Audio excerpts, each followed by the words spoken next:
ಇದರ ಬಗ್ಗೆ ಮತ್ತಷ್ಟು ಮಾಹಿತಿಯನ್ನ ಕೊಡ್ತಾರೆ ನಮ್ಮ ರಾಜ್ ಕರ್ನಾಟಕ ಗ್ರೂಪ್ ಎಡಿಟರ್ ಚಂದನ್ ಶರ್ಮಾ.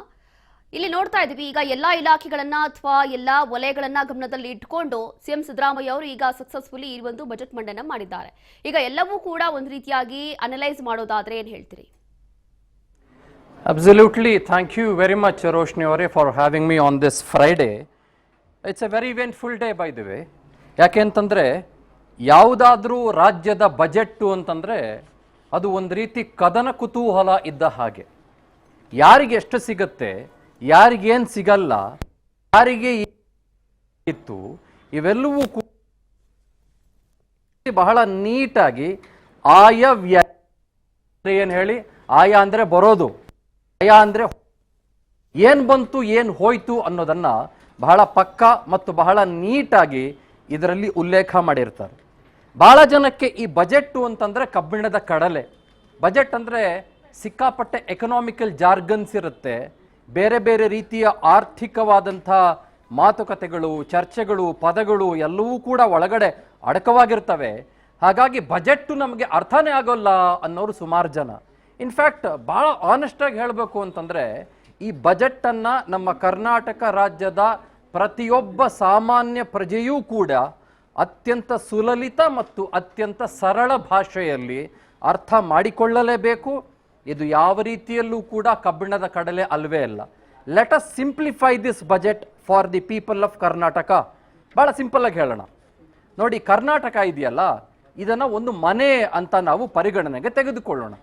ಒಂದು ಮನೆ, ಆ ಒಂದು ಮನೆಗೆ ಪ್ರತಿ ವರ್ಷಕ್ಕೆ 1 ಲಕ್ಷ ರೂಪಾಯಿನೋ ಅಥವಾ 10 ಲಕ್ಷ ರೂಪಾಯಿನೋ ಆಯ ಮತ್ತು ವ್ಯಯ ಇದೆ. 10 ಲಕ್ಷ ರೂಪಾಯಿ ಬರ್ತಾ ಇದೆ ಅಂತ ಅನ್ಕೊಳ್ಳೋಣ. ಎಲ್ಲಿಂದ ಬರ್ತಾ ಇದೆ? ಮಗ ದುಡಿತಾನೆ, ಮಗಳು ದುಡಿತಾಳೆ, ಸೊಸೆ ದುಡಿತಾನೆ, ಅಪ್ಪ ದುಡಿತಾನೆ, ಹೀಗೆ ಆಯ ಬರ್ತಾ ಇದೆ, ದುಡ್ಡು ಬರ್ತಾ ಇದೆ 10 ಲಕ್ಷ ರೂಪಾಯಿ ಇಲ್ಲಿ ಒಂದು ವರ್ಷಕ್ಕೆ. ಅದೇ ಮನೆಗೆ ವ್ಯಯ ಕೂಡ ಇದೆ. ಆ ವ್ಯಯ ಏನು? ಕರೆಂಟ್ ಬಿಲ್ ಕಟ್ಟಬೇಕು, ಮತ್ತೊಂದು ಬಿಲ್, ಬೇರೆ ಏನೋ ತರಬೇಕು, ಪೆಟ್ರೋಲ್ಗೆ ದುಡ್ಡು ಹಾಕಿಸ್ಬೇಕು, ಮಕ್ಕಳ ಎಜುಕೇಷನ್ ಫೀಸ್ ಕಟ್ಟಬೇಕು, ಅಥವಾ ಬೇರೆ ಏನೋ ಟ್ರಿಪ್ಗೆ ಹೋಗಬೇಕು, ಟೂರ್ಗೆ ಹೋಗಬೇಕು, ಅಥವಾ ಹೆಲ್ತ್ ಎಮರ್ಜೆನ್ಸೀಸ್ ಏನೋ ಬರುತ್ತೆ, ಅದು ವ್ಯಯ. ನಾವೇನ್ ಮಾಡೋಣ, ಈ ಬಜೆಟ್ ಕರ್ನಾಟಕವನ್ನ ತೆಗೆದುಕೊಳ್ಳೋಣ. ನಾನು ಈ ಕಾಪಿಯ 206ನೇ ಪೇಜಲ್ಲಿ ಸದ್ಯದ ಮಟ್ಟಿಗಿದ್ದೀನಿ. ನೋಡಿ, ಒಂದು ರಾಜ್ಯಕ್ಕೆ ಯಾವ ಯಾವ ಕಡೆಗಳಿಂದ ದುಡ್ಡು ಬರುತ್ತೆ, ಇದು ಬಹಳ ಇಂಪಾರ್ಟೆಂಟು ಮತ್ತು ತುಂಬ ಜನ ಅರ್ಥ ಮಾಡ್ಕೊಳ್ಬೇಕಾಗಿರೋದು ಇದೇನೆ. ಒಂದು ರಾಜ್ಯಕ್ಕೆ ದುಡ್ಡು ಬರೋದು ಮೋಸ್ಟ್ ಇಂಪಾರ್ಟೆಂಟ್ಲಿ ಯಾವುದರಿಂದ ಅಂತಂದರೆ ಕಮರ್ಷಿಯಲ್ ಟ್ಯಾಕ್ಸ್ ಮತ್ತು GST. ಕಮರ್ಷಿಯಲ್ ಟ್ಯಾಕ್ಸ್ ಮತ್ತು GST ಎಲ್ರಿಗೂ ಕೂಡ ಅನ್ವಯವಾಗುತ್ತೆ.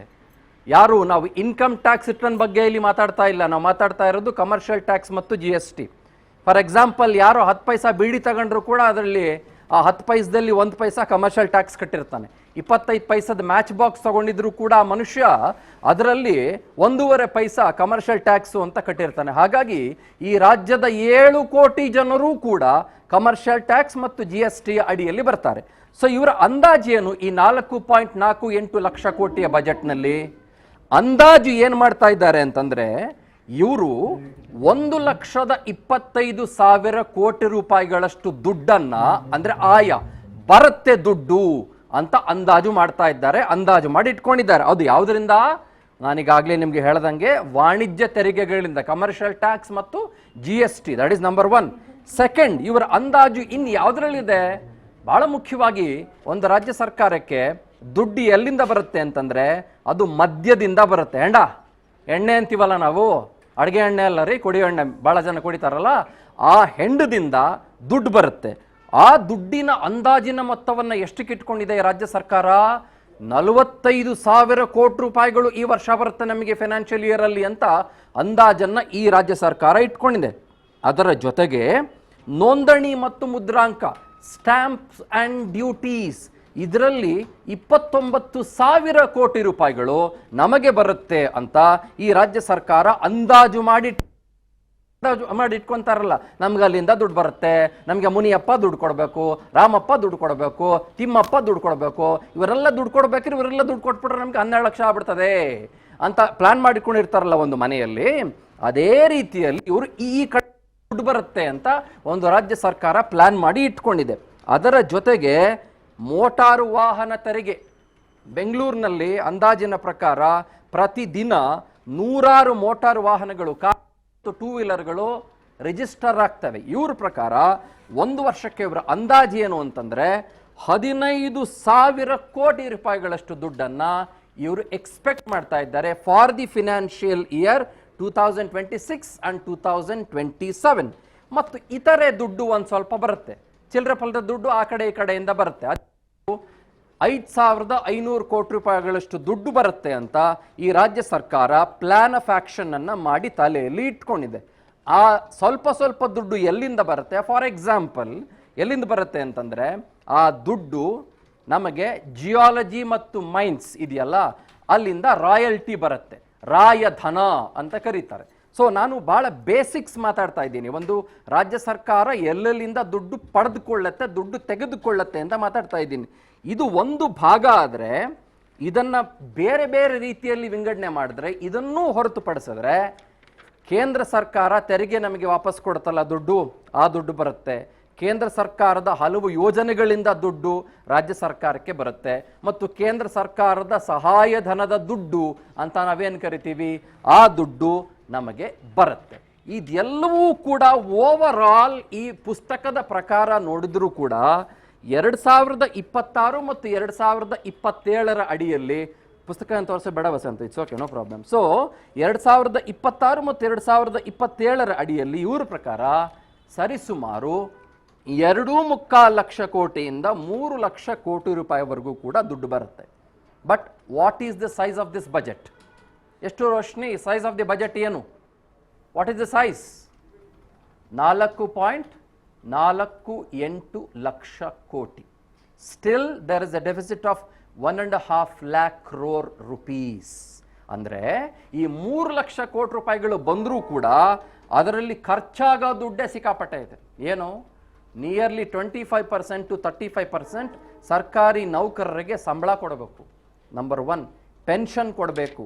ನಂಬರ್ 2 ಅದರ ಜೊತೆಗೆ ಮೋಸ್ಟ್ ಇಂಪಾರ್ಟೆಂಟ್ಲಿ, ಇದು ರಿಯಲಿಸ್ಟಿಕ್ಕಾ ಅನ್ರಿಯಲಿಸ್ಟಿಕ್ಕಾ ನನಗೆ ಗೊತ್ತಿಲ್ಲ, ಅಬಕಾರಿಯಿಂದ 45,000 ಕೋಟಿ ರೂಪಾಯಿ ಬರೋಕ್ಕೆ ಇವರಿಗೆ ಸಾಧ್ಯನಾ ನನಗೆ ಗೊತ್ತಿಲ್ಲ.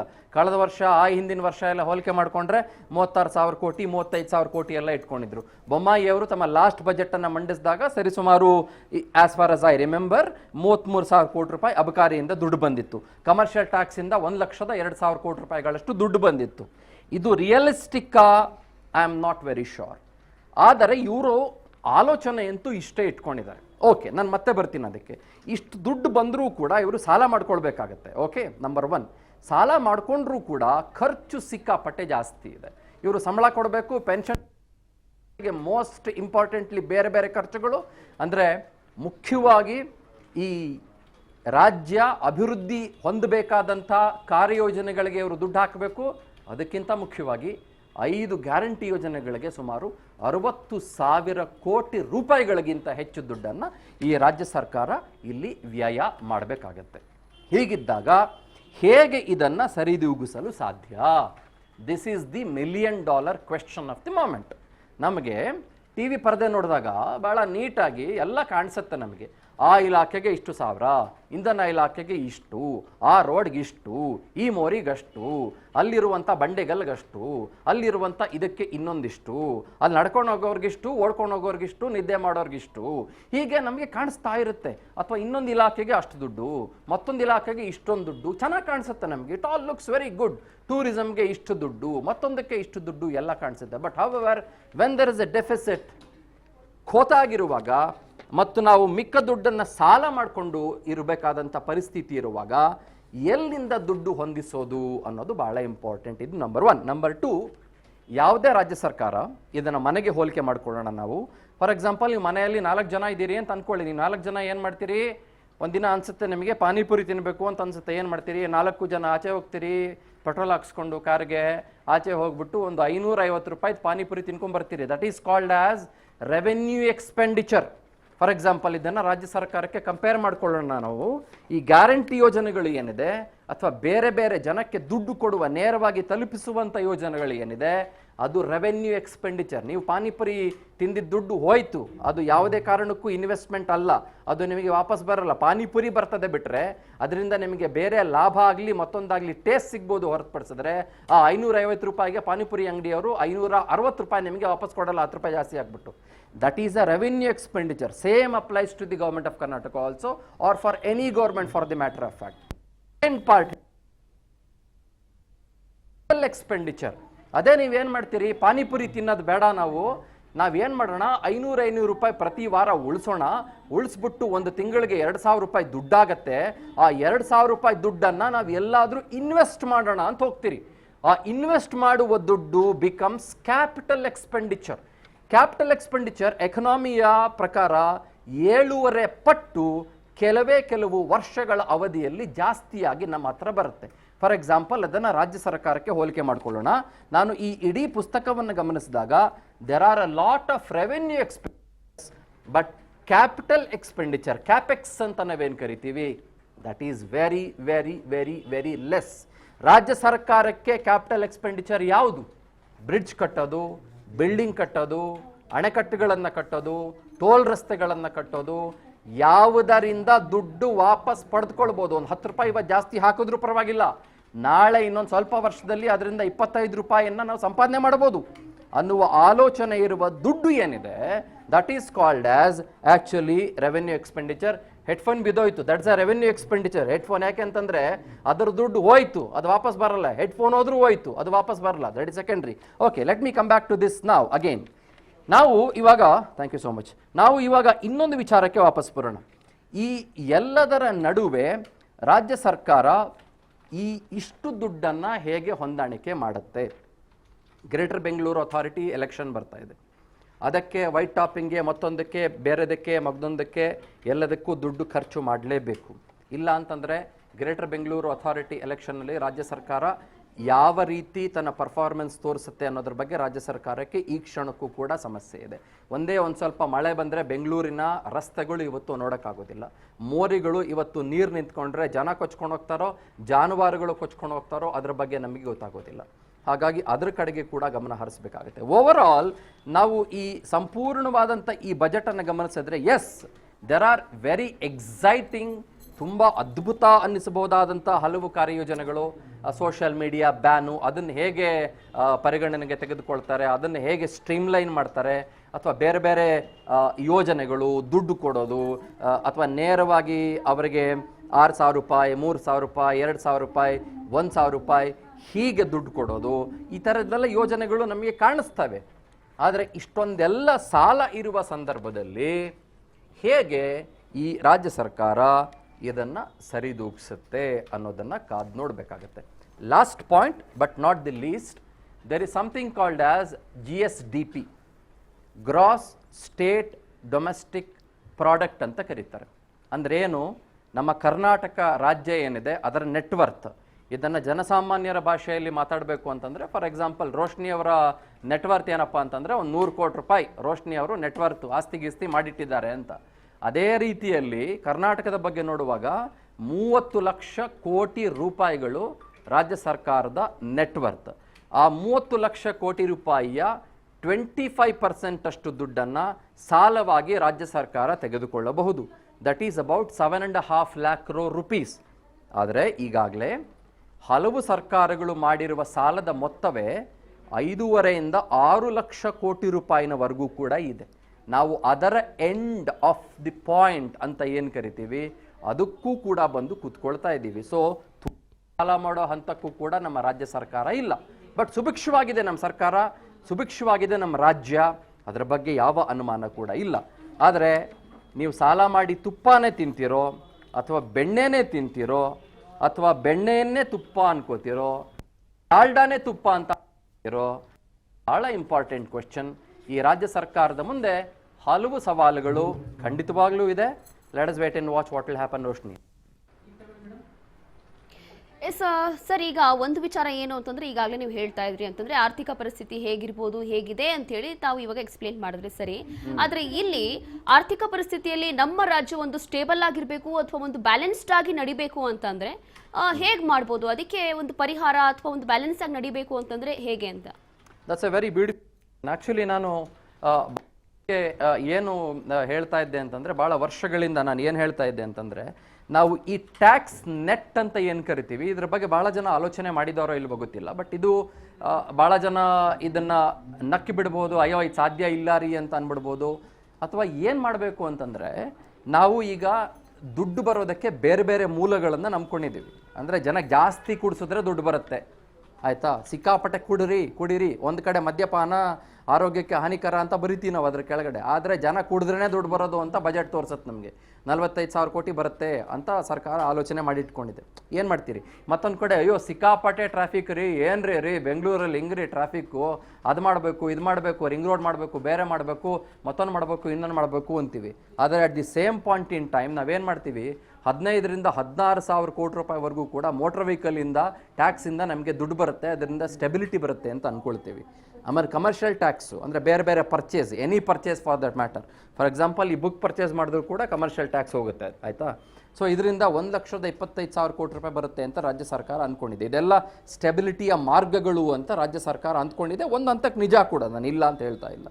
ಆದರೆ ಸ್ಟೆಬಿಲೈಸ್ ಆಗಬೇಕು ಅಂತಂದರೆ ಇದು ಎರಡು ಹಲಗಿನ ಕತ್ತಿ ಇದ್ದ ಹಾಗೆ. ಏನು ಅಂತಂದರೆ, ಒಂದು ಕಡೆ ಗ್ಯಾರಂಟಿ ಅನ್ನೋದು ಇವರಿಗೆ ಒಂದು ರೀತಿ ವರವಾಗಿಯೂ ಒಂದು ರೀತಿ ಶಾಪವಾಗಿಯೂ ಕಾಡ್ತಾ ಇದೆ.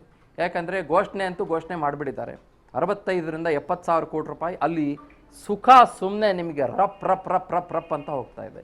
ಅದು ರೆವೆನ್ಯೂ ಎಕ್ಸ್ಪೆಂಡಿಚರ್. ಅದನ್ನು ಕಟ್ ಮಾಡ್ಕೊಂಡು ಕೂತ್ಕೊಳ್ಳೋಕ್ಕೂ ಆಗಲ್ಲ ಇವಾಗ.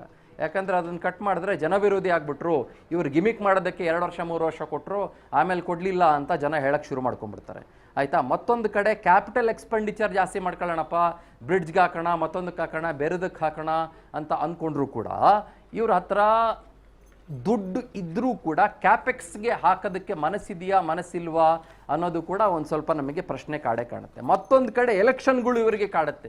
ಯಾಕಂದರೆ ನಾವು ರೆವೆನ್ಯೂ ಎಕ್ಸ್ಪೆಂಡಿಚರ್ ಜನಕ್ಕೆ ದುಡ್ಡು ಕೊಟ್ಟರೆ ಮಾತ್ರ, ಜನಕ್ಕೆ ಯೋಜನೆಗಳನ್ನು ಕೊಟ್ಟರೆ ಮಾತ್ರ ನಮಗೆ ಓಟ್ ಬರೋದು ಅನ್ನುವ ಸಂದಿಗ್ಧತೆಯಲ್ಲೂ ಕೂಡ ಯಾವುದೇ ರಾಜ್ಯ ಸರ್ಕಾರ ಸಿಕ್ಕಾಕೊಳ್ಳುತ್ತೆ ಎಲ್ಲ ಸಂದರ್ಭದಲ್ಲೂ ಕೂಡ. ಹಾಗಾಗಿ ಸ್ಟೆಬಿಲೈಸ್ ಆಗಬೇಕು ಅಂತಂದರೆ ಇದು ಬಹುಶಃ ತುಂಬ ರ್ಯಾಷನಲ್ ಥಾಟ್ ಆಗಿರ್ಬೋದು. ಬಟ್ ನನ್ನದೊಂದು ಐಡಿಯಾ, ಇದನ್ನು ಎಲ್ಲರೂ ಒಪ್ಕೊಳ್ಬೇಕು ಅಂತೇನಿಲ್ಲ. ಈ ಟ್ಯಾಕ್ಸ್ ನೆಟ್ ಅಂತ ಒಂದಿದೆ ರೋಶ್ನಿ ಅವರೇ. ಟ್ಯಾಕ್ಸ್ ನೆಟ್ ಅಂದರೆ ತೆರಿಗೆಯ ಪರದೆ ಅಂತ ಅರ್ಥ. ನೋಡಿ, ತೆರಿಗೆ ಎಷ್ಟು ಜನ ಕಟ್ತಾರೆ? ಕಮರ್ಷಿಯಲ್ ಟ್ಯಾಕ್ಸು ಮತ್ತೊಂದು ಮಗದೊಂದು ಓಕೆ, ಅದೇನೋ ಕೊಂಡ್ಕೊಂಡ್ರೆ ಕಟ್ಕೊಳ್ಳೋದು, ನೇರವಾಗಿ ಹೋಗೋದು ಓಕೆ. ಆದರೆ there is something called as ತೆರಿಗೆಯ ಪರದೆ. ಫಾರ್ ಎಕ್ಸಾಂಪಲ್, ನಮ್ಮ ರಾಜ್ಯದಲ್ಲಿ ಅನ್ರಿಜಿಸ್ಟರ್ಡ್ ವ್ಯಾಪಾರಿಗಳು 40% 45%ನಷ್ಟಿದ್ದಾರೆ. ನಾನು ಯಾರ್ಯಾರು ಅಂತ ಹೇಳಕ್ಕೆ ಹೋಗೋದಿಲ್ಲ. ಒಂದು ಉದಾಹರಣೆ ಕೊಡ್ತೀನಿ. ನಿಮ್ಮ ಮನೆ ಹತ್ರ ವೆಂಕಟೇಶ್ವರ ಕ್ಲಿನಿಕ್ ಅಂತ ಇದೆ ಅಂತ ಅಂದ್ಕೊಳ್ಳಿ. ಅಲ್ಲಿ ಡಾಕ್ಟರ್ ವೆಂಕಟೇಶ ಅಂತ ಒಬ್ಬರು ಕೂತ್ಕೊಂಡಿದ್ದಾರೆ ಅಂತ ಅಂದ್ಕೊಳ್ಳಿ. ಪ್ರತಿದಿನ ಅವರು 100 ಪೇಷಂಟ್ಗಳನ್ನು ನೋಡ್ತಾರೆ ಅಂತ ಅಂದ್ಕೊಳ್ಳಿ. 500 ರೂಪಾಯಿ ಚಾರ್ಜ್ ಮಾಡ್ತಾರೆ ಒಬ್ಬರಿಂದ. ಅಂದರೆ ಎಷ್ಟಾಯಿತು? 50,000 ರೂಪಾಯಿ ಆಯಿತು. 50,000 rupees he makes every day. 15 lakhs every month. ಅವರಿಗೆ ಯಾವ ಟ್ಯಾಕ್ಸ್ ಅಡಿಯಲ್ಲಿ ಬರ್ತಾರೆ? ಅವರು ಯಾವ GST ಅಡಿಯಲ್ಲಿ ಬರ್ತಾರೆ? ಬಿಲ್ಲು ಕೊಡಲ್ಲ, ಮತ್ತೊಂದು ಕೊಡಲ್ಲ, ಬೇರೆನೂ ಕೊಡಲ್ಲ, ಏನೂ ಮಾಡಲ್ಲ. ಅವರಿಗೆ ಯಾವ ಟ್ಯಾಕ್ಸ್ ನೆಟ್ಟು? ಅವ್ರಿಗೆ ಯಾವ ಟ್ಯಾಕ್ಸ್ ಪರದೆ? ಅವ್ರು ಕ್ಯಾಶ್ ಇಸ್ಕೊಳ್ತಾರೆ ಅಂದ್ಕೊಳ್ಳಿ, ಅವ್ರಿಗೆ ಯಾವ ಟ್ಯಾಕ್ಸ್ ಪರದೆ? ಅವ್ರಿಗೆ ಯಾವ GST? I don't know. They may be registered under BBMP to have a clinic, or they may be registered under some other act or some other persons to have a clinic. But what about the payment of tax? ಅದೇ ಥರದಲ್ಲಿ unorganised ಸೆಕ್ಟರ್ಗಳಲ್ಲಿರುವಂಥ 10 ಹಲವು ವ್ಯಾಪಾರಿಗಳು, ನೂರಾರು ರೀತಿಯ ವ್ಯಾಪಾರಿಗಳು ನಮ್ಮ ಜೊತೆಗಿದ್ದಾರೆ. ಅವರು ಟ್ಯಾಕ್ಸ್ ಕಟ್ತಾ ಇಲ್ಲ ಇವತ್ತು. ಇದನ್ನು ಹೇಳಿದ್ರೆ ಭಾಳ ರ್ಯಾಷನಲ್ ಅನಿಸ್ಬೋದು. ಏನ್ರಿ ಬಡವ್ರು ಹೊಟ್ಟೆ ಮೇಲೆ ಹೊಡಿತೀರೇನ್ರಿ ನೀವು ಅನ್ಬೋದು. ಆದರೆ ಎಷ್ಟೋ ಜನ ಇವತ್ತೊಂದು ಸಣ್ಣ ಅಂಗಡಿ 4-5 ಕಡೆ ಇಟ್ಕೊಂಡಿರೋರು ತಿಂಗಳಿಗೆ 5.5 to 6 ಲಕ್ಷ ರೂಪಾಯಿ ದುಡಿತಾರೆ. They don't pay income tax, they don't pay any kind of tax. I don't no, it may be very rational. ಅಂಥವರಿಗೆ ರಾಜ್ಯ ಸರ್ಕಾರ ಟ್ಯಾಕ್ಸ್ ನೆಟ್ನ ಅಡಿಯಲ್ಲಿ ಈ ತೆರಿಗೆಯ ಪರದೆಯಲ್ಲಿ ಬರೋದಕ್ಕೆ ಏನು ಮಾಡ್ತಾ ಇದೆ, ಅದು ಭಾಳ ಭಾಳ ಭಾಳ ಇಂಪಾರ್ಟೆಂಟ್ ಆಗುತ್ತೆ, ಆಯಿತಾ? ಇವುಗಳ ಬಗ್ಗೆ ಒಂದು ಸ್ವಲ್ಪ ಏನಾದರೂ ರಾಜ್ಯ ಸರ್ಕಾರ ಗಮನ ಹರಿಸಿ ತನ್ನ ತೆರಿಗೆಯ ಪರದೆಯನ್ನು ಜಾಸ್ತಿ ಮಾಡಿಕೊಂಡ್ರೆ ಒಂದು ಸ್ವಲ್ಪ ಸ್ಟೆಬಿಲಿಟಿಯ ಕಡೆಗೆ ಗಮನ ಹರಿಸ್ಬೋದು. ಗ್ಯಾರಂಟಿ ಅಂತೂ ಘೋಷಣೆ ಮಾಡಿಬಿಟ್ಟಿದ್ದಾರೆ. ಅವ್ರಿಗೆ ಆ ಕಡೆನೇ ಹೋಗೋಕ್ಕಾಗಲ್ಲ. ದರಿ ಅತ್ತ ಪುಲಿ ದರಿ ಒಳ್ಳೇದಾ ಪುಲಿ ಒಳ್ಳೇದಾ ಅಂತ ಗೊತ್ತಿಲ್ಲ. ದರಿನೂ ಹಿಡ್ಕತ್ತದೆ, ಪುಲಿನೂ ಹಿಡ್ಕತ್ತದೆ, ಮಧ್ಯೆ ನಿಂತ್ಕೋಬೇಕಾಗ್ತದೆ. ಆಯ್ತಾ, ಮಧ್ಯೆ ನಿಂತ್ಕೊಂಡು ಎರಡನ್ನೂ ಆ ಕಡೆ ಈ ಕಡೆ ನೋಡ್ಕೊಂಡು ಇರಬೇಕಾಗ್ತದೆ. ಅದೇ ಪರಿಸ್ಥಿತಿಯಲ್ಲಿ ರಾಜ್ಯ ಸರ್ಕಾರ ಇರುವಾಗ ಸ್ಟೆಬಿಲಿಟಿ ಆ್ಯಂಡ್ ಎಕನಾಮಿಕಲ್ ಸಸ್ಟೈನಬಿಲಿಟಿ ಅಂತ ನಾವೇನು ಕರಿತೀವಿ ಅದು ಬರಬೇಕು ಅಂತಂದರೆ ಕ್ಯಾಪಿಟಲ್ ಎಕ್ಸ್ಪೆಂಡಿಚರ್ನ ಕಡೆಗೆ, ಅಂದರೆ ಯಾವುದರಿಂದ ಜಾಸ್ತಿ ದುಡ್ಡು ವಾಪಸ್ ಬರುತ್ತೆ ಅದರ ಕಡೆಗೆ ಗಮನ ಹರಿಸುವಂಥ ಪ್ರಯತ್ನವನ್ನು ರಾಜ್ಯ ಸರ್ಕಾರ ಮಾಡಬೇಕು. R otherwise money will keep on bleeding. ರಕ್ತ ಹರಿದು ಹೋದ ಹಾಗೆ ದುಡ್ಡು ಹರಿದು ಹೋಗ್ತಾ ಇರುತ್ತೆ. ಸಾಲ ಮಾಡಿ ತುಪ್ಪ, ಮತ್ತೊಂದು ಮಗದೊಂದು, ಪಿಜ್ಜಾ, ಆಮೇಲೆ ಬರ್ಗರು, ಅದು ಇದು ಎಲ್ಲ ತಿನ್ಕೊಂಡು ಕೂತ್ಕೊಳ್ತಾನೆ ಇರಬೇಕಾಗತ್ತೆ. ಇದರ ಜೊತೆಗೆ ಅಭಿವೃದ್ಧಿ ಅನ್ನೋದು ಮರೀಚಿಕೆಯ ಪಥ ಆಗಿಬಿಡುತ್ತೆ. ಇದೆಲ್ಲವೂ ಕೂಡ ರಾಜ್ಯ ಸರ್ಕಾರ ಸ್ವಲ್ಪ ಗಮನ ಹರಿಸಬೇಕಾದಂಥ ವಿಷಯ ರೋಶ್ನಿ. ಎಸ್ ಸರ್, ಇನ್ನೊಂದು ಪ್ರಶ್ನೆ ಏನು ಅಂತಂದರೆ, ಭಾಳ ಒಂದು ಸಂಕ್ಷಿಪ್ತವಾಗಿ ತಾವು ವಿವರಣೆ ಕೊಟ್ಟಿದ್ದೀರಾ, ಹೌದು. ಮತ್ತೊಂದು ಪ್ರಶ್ನೆ ಏನು ಅಂತಂದರೆ, ಈಗಾಗಲೇ ಈ ಒಂದು ಗ್ಯಾರಂಟಿ ಯೋಜನೆಗಳಿಂದ ಒಂದಷ್ಟು ಸಾಲ ಆಗೋಗಿದೆ ಅಂತ ಹೇಳಿ ಗೊತ್ತಿರುವಂಥ ವಿಚಾರ. ಆ ಒಂದು ಗ್ಯಾರಂಟಿ ಯೋಜನೆಗಳಲ್ಲಿ ಒಂದು 70% ಕೂಡ ಅದೆಲ್ಲವೂ ಕೂಡ ತಲುಪ್ತಾ ಇದೆಯೋ ಇಲ್ವೋ ಅದು ಕೂಡ ಕರೆಕ್ಟಾಗಿ ಗೊತ್ತಿಲ್ಲ. ಅದರಲ್ಲೂ ಕೂಡ ಭಾಳಷ್ಟು ಕಂಪ್ಲೇಂಟ್ಸ್ ಇದೆ, ಹೌದು. ಮತ್ತೊಂದು ಕಡೆ ಈಗ ವಿಪಕ್ಷಗಳು ಹೇಳ್ತಾ ಇರುವಂಥದ್ದು, ಇಷ್ಟೆಲ್ಲ ಸಾಲ ಇಟ್ಕೊಂಡು ಈಗ ಇವತ್ತು ಬಜೆಟ್ ಮಂಡನೆ ಏನು ಮಾಡಿದ್ರು ಅದರಲ್ಲಿ ಕೆಲವೊಂದು ಮಹಿಳೆಯರಿಗೋಸ್ಕರ ಒಂದಷ್ಟು ಹೊಸ ಯೋಜನೆಗಳನ್ನು ಘೋಷಣೆ ಮಾಡಿರುವಂಥದ್ದು. ಅದರಲ್ಲೂ ಕೂಡ ಈಗ ಗೃಹಲಕ್ಷ್ಮಿಗೆ 2,000 ಏನು ಬರ್ತಾ ಇದೆ, ಅದ್ರ ಜೊತೆಗೆ ವರ್ಷಕ್ಕೆ 2 ಸೀರೆಗಳನ್ನು ಕೊಡ್ತೀವಿ ಅಂತ ಹೇಳಿ ಅದು ಕೂಡ ಹೇಳಿರುವಂಥದ್ದು. ಅದಾದ ನಂತರ ಎಲ್ಲವೂ ಕೂಡ ಆಲ್ಮೋಸ್ಟ್ ಒಂದು 50% ಮಹಿಳೆಯರ ಪರವಾಗಿಯೇ ಇವ್ರು ಘೋಷಣೆಗಳನ್ನ ಮಾಡ್ತಾ ಇರುವಂಥದ್ದು ಯೋಜನೆಗಳು. ಹಾಗಾಗಿ ಇದೆಲ್ಲವೂ ಕೂಡ ನಿಜವಾಗ್ಲೂ ಎಫೆಕ್ಟ್ ಆಗುತ್ತಾ ಅಂತ? ಅಲ್ಲ, ಯಾವ ಸೀರೆ ಕೊಡೋದು? ರೇಷ್ಮೆ ಸೀರೆನಾ, ನಾರ್ಮಲ್ ಶಿಫಾನ್? ನಾರ್ಮಲ್ ಸೀರೆ ಕೊಡ್ತೀವಿ ಅಂತ ಹೇಳಿದ್ದಾರೆ. ನಾರ್ಮಲ್ ಎಷ್ಟು ರೂಪಾಯಿದಂತೆ ಅದು ಗೊತ್ತಿಲ್ಲ, ಅದು ಎಷ್ಟು ರೂಪಾಯಿದು ಅಂತ ಹೇಳಿಲ್ಲ. ಸೀರೆ ಕೊಡ್ತೀವಿ, ವರ್ಷಕ್ಕೆ 2 ಸೀರೆ ಕೊಡ್ತೀವಿ ಅಂತ ಹೇಳಿದ್ದಾರೆ. ಅದನ್ನ ಹೆಣ್ಮಕ್ಳಿಗೆ ಕೊಡ್ತಾರಾ ಅಥವಾ ಅವ್ರ ಮನೆ ಗಂಡಸರಿಗೆ ಕೊಟ್ಟು ನಿಮ್ಮ ಹೆಣ್ಮಕ್ಳಿಗೆ ಕೊಡಿ? ಮಹಿಳೆಯರಿಗೆ ಮಾತ್ರ. ಮಹಿಳೆಯರಿಗೆ ಎಲ್ಲಿ ಇಸ್ಕೋಬೇಕಂತೆ ಅವ್ರು ಬಂದು ಅದನ್ನ ಈಗಲೂ ಕೂಡ ಹೇಳಿಲ್ಲ, ಜಸ್ಟ್ ಇವಾಗ ಅನೌನ್ಸ್ ಮಾಡಿರೋದು. ಅಥವಾ ಮನೆಗೆ ಕೊರಿಯರ್ ಮಾಡ್ತಾರಂತ, ಹೆಂಗ್ ಮಾಡ್ತಾರಂತ? ಇಲ್ಲ, ಬಹುಶಃ ಅದಕ್ಕೆ ಏನಾದ್ರೂ ಒಂದು ಕಚೇರಿ ಇರುತ್ತೆ ಅಥವಾ ಅಲ್ಲಿ ಹೋಗಿ ಅದನ್ನ ತಗೊಳ್ಬೇಕಾಗತ್ತೆ. ಆ ರೀತಿ ಏನಾದ್ರೂ ವ್ಯವಸ್ಥೆ ಮಾಡಬಹುದು. Yeah, see that's what I said. Government is between. ನಾವು ಪಾಪ್ಯುಲಿಸ್ಟ್ ಆಗೂ ಇರಬೇಕು, ವೋಟು ಗಳಿಸ್ಬೇಕು, at the same point in time ಮುಂದೆ ಇನ್ನು 1.5-2 ವರ್ಷದ ಒಳಗೆ ಬರುವ ಎಲೆಕ್ಷನ್ಗೂ ರೆಡಿ ಆಗಬೇಕು. ಆಮೇಲೆ ಸಾಲನೂ ಮಾಡ್ಕೋಬೇಕು, ಆದರೆ ಸಾಲ ಜಾಸ್ತಿನೂ ಆಗಬಾರ್ದು. ಅದರ ಜೊತೆಗೆ ನಾವು ಒಂದಿಷ್ಟು ಮಹಿಳಾ ಮಣಿಗಳ ಮನಸ್ಸು ಗೆಲ್ಲಬೇಕು. ಈ ಥರದ್ದೆಲ್ಲ ಆಲೋಚನೆಗಳು, ಮಹಿಳಾ ಮಣಿಗಳು ಮಾತ್ರ ಅಲ್ಲ, ಹಲವು ಜನರ ಮನಸ್ಸು ಗೆಲ್ಲಬೇಕು. ಈ ಥರದ್ದೆಲ್ಲ ಆಲೋಚನೆಗಳ ಸಂದಿಗ್ಧತೆಯಲ್ಲಿ ಸಿಕ್ಕಾಕೊಂಡಿರೋದು ಈ ಬಜೆಟ್ನಲ್ಲಿ ಭಾಳ ಸ್ಪಷ್ಟವಾಗಿ ನಮಗೆ ಕಾಣಿಸ್ತಾ ಇದೆ. So it almost looks like ಸ್ವಲ್ಪ ಸಿಕ್ಕಾಪಟ್ಟೆ ಪ್ರೀ ಎಲೆಕ್ಷನ್ ಬಜೆಟ್ ಥರನೇ ಕಾಣಿಸುತ್ತೆ ನಮಗೆ. ಇನ್ನೂ 2 ವರ್ಷ ಇದೆ ಎಲೆಕ್ಷನ್ಗೆ ಅಂತ ನಾವು ಅಂದ್ಕೊಂಡಿದ್ದೀವಿ, ಬಟ್ ಗೊತ್ತಿಲ್ಲ. ಕಾಲ ಆಯ್ತು ತಸ್ಮೈ ನಮಃ. ಕಾಲ ಏನು ನಿರ್ಧಾರ ಮಾಡುತ್ತೆ ಅಂತ ನಮಗೂ ಗೊತ್ತಿಲ್ಲ, ನಿಮಗೂ ಗೊತ್ತಿಲ್ಲ. ಹಾಗಾಗಿ ಸೀರೆ ಕೊಡೋದು, ಗಂಡು ಮಕ್ಕಳಿಗೇನೂ ಇಲ್ವೋ, ಅಟ್ಲೀಸ್ಟ್ ಒಂದು ಶರ್ಟ್ ಕೊಡೋದು, ಅಟ್ಲೀಸ್ಟ್ ಒಂದು ಪಂಚೆ ಕೊಡೋದು, ಆ ಥರದ್ದೇನೂ ಇಲ್ವೋ? ಅವ್ರು ಓಟ್ ಹಾಕ್ತಾರಲ್ಲ ಸಿಕ್ಕಾಪಟ್ಟೆ ಜನ ಬಂದು, ಅವ್ರಿಗೇನೂ ಇಲ್ವೋ? ಸೊ ಹಾಗಾಗಿ ಈ ಸರ್ಕಾರ ಒಂದಿಷ್ಟು ಎಮೋಷ್ನಲ್ ಬೇಸ್ಲೈನನ್ನು ಟಚ್ ಮಾಡುವಂಥ ಒಂದು ಪ್ರಯತ್ನ ಅಂತೂ ಮಾಡ್ತಾ ಇದೆ. ಇದರಿಂದ ಹೊರೆ ಜಾಸ್ತಿ ಆಗುತ್ತೆ ಅನ್ನೋದರಲ್ಲಿ ಯಾವ ಅನುಮಾನ ಕೂಡ ಇಲ್ಲ. But let us see how the government will manage this. Roshni, okay sir, ಈಗ ಮಹಿಳೆಯರ ಬಗ್ಗೆ ಮಾತಾಡ್ತೀವಿ ಅಥವಾ ಪುರುಷರ ಬಗ್ಗೆ ತಾವು ಕೂಡ ನಿಮ್ಮ ಪರವಾಗಿ ನೀವು ಹೇಳಬೇಕಾಗಿರೋದನ್ನ ಹೇಳಿದಿರ. ಸರಿ, ಮತ್ತೊಂದು ಕಡೆ ಇಲ್ಲಿ ರೈತರ ವಿಚಾರ ಮಾತಾಡೋದಾಗಿದ್ದಲ್ಲ, ಪಾಪ ಪುರುಷರು ಸುಮಾರು ಜನ ಖಂಡಿತ ಎಲ್ಲರಿಗೂ ಕೂಡ ಬಹುಶಃ ಒಂದು ಪ್ರಶ್ನೆ ಬಂದೇ ಬರುತ್ತೆ ನಮಗೇನು ಅಂತ ಕೇಳ್ತಾ ಇದ್ದಾರೆ. ಹಾಗಾಗಿ ಈಗ ಇದೊಂದು ಕಡೆ ಆದ್ರೆ, ಮತ್ತೊಂದು ಕಡೆ ಈಗ ರೈತರ ವಿಚಾರವಾಗಿ ಮಾತಾಡೋದಾದ್ರೆ, ಕೇಂದ್ರ ಸರ್ಕಾರ ಯಾವಾಗ ಬಜೆಟ್ ಮಂಡನೆ ಮಾಡುತ್ತೋ ಆವಾಗ ರೈತರಿಗೂ ಕೂಡ ಎಲ್ಲೋ ಒಂದು ರೀತಿಯಾಗಿ ಅನ್ಯಾಯ ಆಯ್ತು ಅಥವಾ ಅವ್ರಿಗೆ ಏನ್ ಸಿಗ್ಬೇಕಾಗಿತ್ತು ಅದು ಸಿಕ್ಕಿಲ್ಲ ಅನ್ನುವಂಥದ್ದು ಇಲ್ಲಿನ ಸರ್ಕಾರ, ರಾಜ್ಯ ಸರ್ಕಾರ ಮಾಡಿದಂತ ಆರೋಪ. ಇವತ್ತು ರೈತರ ಬಗ್ಗೆ ಎಷ್ಟು ಇವ್ರು ಕಾಳಜಿನ ತೋರಿಸಿದ್ದಾರೆ ಅಥವಾ ಎಷ್ಟು ಆದ್ಯತೆ ಕೊಟ್ಟಿದ್ದಾರೆ ಅಂತ ನೋಡೋಣ. I am not I have to yet to see the complete budget copy. Roshni ಅವರೇ, ರೈತರ ಆಲೋಚನೆಗಳು ಒಂದಿಷ್ಟು ಬೇರೆ ಬೇರೆ ಮೋಟರ್ ಪಂಪ್ ಸೆಟ್ಗಳಿಗೆ, ಒಂದಿಷ್ಟು ಬಿತ್ತನೆ ಬೀಜಗಳಿಗೆ ಹಾಗೂ ಕೃಷಿ ವಲಯಕ್ಕೆ ಸಂಬಂಧಪಟ್ಟಂಥ ಮೋಟರ್ ವಾಹನಗಳಿಗೆ ಬೇರೆ ಬೇರೆದಕ್ಕೆ ಒಂದಿಷ್ಟು ಮಾಡಿದ್ದಾರೆ ಅಂತ ಅನಿಸುತ್ತೆ. ಇಲ್ಲಿ ಮುಖ್ಯವಾಗಿ ರೈತರು ಆ್ಯಕ್ಚುಲಿ ಕೇಳ್ತಾ ಇದ್ದಿದ್ದು ಪಂಪ್ ಸೆಟ್ಗಳಿಗೆ ಇವರಿಗೆ ನಮಗೆ 24/7 ಅಟ್ಲೀಸ್ಟ್ 18 ಅವರ್ಸ್ ಆದರೂ ಕರೆಂಟ್ ಬರೋ ಥರದಲ್ಲಿ ನೋಡ್ಕೊಳ್ಳಿ ಅಂತ. ಇನ್ನು ಬೇರೆ ಬೇರೆ ರಾಜ್ಯಗಳಲ್ಲಿ ಉಚಿತವಾಗಿ ಪಂಪ್ ಸೆಟ್ಗಳನ್ನೇ ಬೇರೆ ಬೇರೆ ರಾಜ್ಯ ಸರ್ಕಾರಗಳು ರೈತರಿಗೆ ಕೊಟ್ಟಿದ್ದಾವೆ. ಇನ್ನೊಂದು, ಆಮೇಲೆ ರೈತರಿಗೆ ಸೋಲಾರ್ನಿಂದ ಅಳವಡಿಕೆ ಆಗುವ ರೀತಿಯ ಪಂಪ್ ಸೆಟ್ಗಳು ರೈತರಿಗೆ ಅದು ಭಾಳ ಮುಖ್ಯ ಆಗುತ್ತೆ. ಯಾಕಂದರೆ ರೈತರು ರಾತ್ರಿ ಸುಮಾರು ಜನ ಪಂಪ್ಸೆಟ್ನ ಆನ್ ಮಾಡ್ತಾರೆ. ಬೆಳಗ್ಗೆ ಎಲ್ಲ ಅದು ಸೋಲಾರಿಂದ ಚಾರ್ಜ್ ಆಗಿರುತ್ತೆ, ರಾತ್ರಿ ಅದನ್ನು ಪಂಪ್ಸೆಟ್ಟಿಂದ ಆನ್ ಮಾಡ್ತಾರೆ. I will have to to see this. ಇದು ಸರಿಸುಮಾರು ಏನು ಒಂದು 208 ಪೇಜ್ ಇದೆ. ಇದು ಟಿಪ್ಪಣಿ ಅಂತ ಲಾಸ್ಟ್ ಖಾಲಿ ಪೇಜಿಂದ ನಾವು ನೋಡೋದಾದ್ರೂ ಕೂಡ 208 ಪೇಜ್ ಇದೆ ಇದು.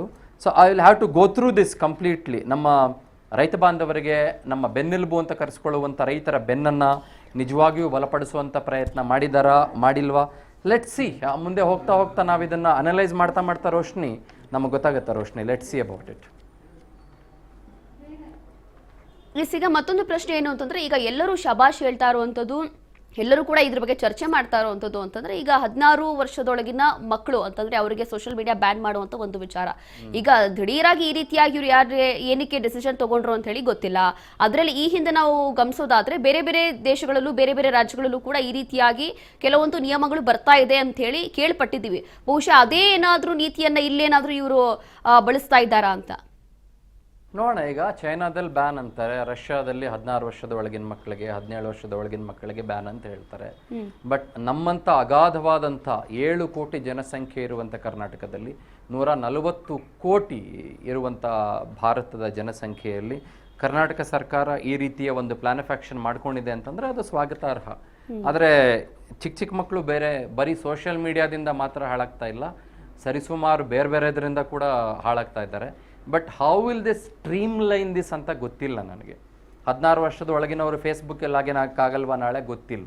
ಏನು ಆಧಾರ್ ಕಾರ್ಡ್ ತೋರಿಸ್ಬೇಕಾ? ಅದು it depends on lot of other software implications as well. ಅದು ಫೇಸ್ಬುಕ್ ಜೊತೆಗೆ ಮಾತಾಡಬೇಕು, ಇನ್ಸ್ಟಾಗ್ರಾಮ್ ಜೊತೆಗೆ ಮಾತಾಡಬೇಕು, ಅದಕ್ಕೊಂದು ಫೈರ್ ವಾಲ್ ಥರ ತರಬೇಕು, ಅದಕ್ಕೊಂದು ಅದರದ್ದ ರೀತಿಯಾದಂಥ ಒಂದಿಷ್ಟು ಇಂಪ್ಲಿಕೇಟೆಡ್ ಮೆಷರ್ಗಳನ್ನು ತರಬೇಕಾಗತ್ತೆ, ಡಿಸಿಷನ್ ಮೇಕಿಂಗ್ ಕೇಪಬಿಲಿಟೀಸ್ ಇರಬೇಕಾಗತ್ತೆ, IT ಮಿನಿಸ್ಟ್ರಿ ಇದಕ್ಕೆ ಇನ್ವಾಲ್ವ್ ಆಗಬೇಕಾಗತ್ತೆ. ಸೊ ಅದು ಹೇಗೆ ಇನ್ವಾಲ್ವ್ ಆಗುತ್ತೆ, ಯಾವ ರೀತಿ ಮಾಡ್ತಾರೆ, ಸದ್ಯದ ಮಟ್ಟಿಗೆ it looks good for me. Okay, 16 ವರ್ಷದ ಒಳಗಿನ ಮಕ್ಕಳಲ್ಲ, ಇನ್ಫ್ಯಾಕ್ಟ್ PUC ಅವರು ಕೂಡ ಅದನ್ನು ಬಳಸಂಗಿಲ್ಲ ಅಂತ ಹೇಳ್ತಾರೆ. ಬಟ್ ಏನು ಮಾಡ್ತೀರ, ಅವ್ರ ಅಪ್ಪನ ಆಧಾರ್ ಕಾರ್ಡ್ ತೊಗೊಂಬಿಟ್ಟು ಲಾಗಿನ್ ಮಾಡ್ಕೊಂಬಿಟ್ಟು ಅವ್ರ ಮಗ ಯೂಸ್ ಮಾಡೋಕೆ ಮಾಡಿದ್ರೆ ಏನು ಮಾಡ್ತೀರಾ ನೀವು? ಅವ್ರ ಅಪ್ಪಂಗೆ 65 ವರ್ಷ ಆಗಿರ್ತದೆ. ಸೊ ಅಲ್ವಾ, ಇದೇ ಥರದಲ್ಲಿ ಏನೇನೋ ಲೂಪ್ ಹೋಲ್ಗಳು. ನಾವು ಚಾಪೆ ಕೆಳಗೆ ನುಗ್ಗಿ ರಂಗೋಲಿ ಕೆಳಗೆ ನುಗ್ಗಿದ್ರೆ ಇನ್ನು ಕೆಲವರು ನೆಲದ ಕೆಳಗೆ ನುಗ್ಗುವಂಥ ಪ್ರಯತ್ನಗಳು ತುಂಬ ಆಗ್ತವೆ.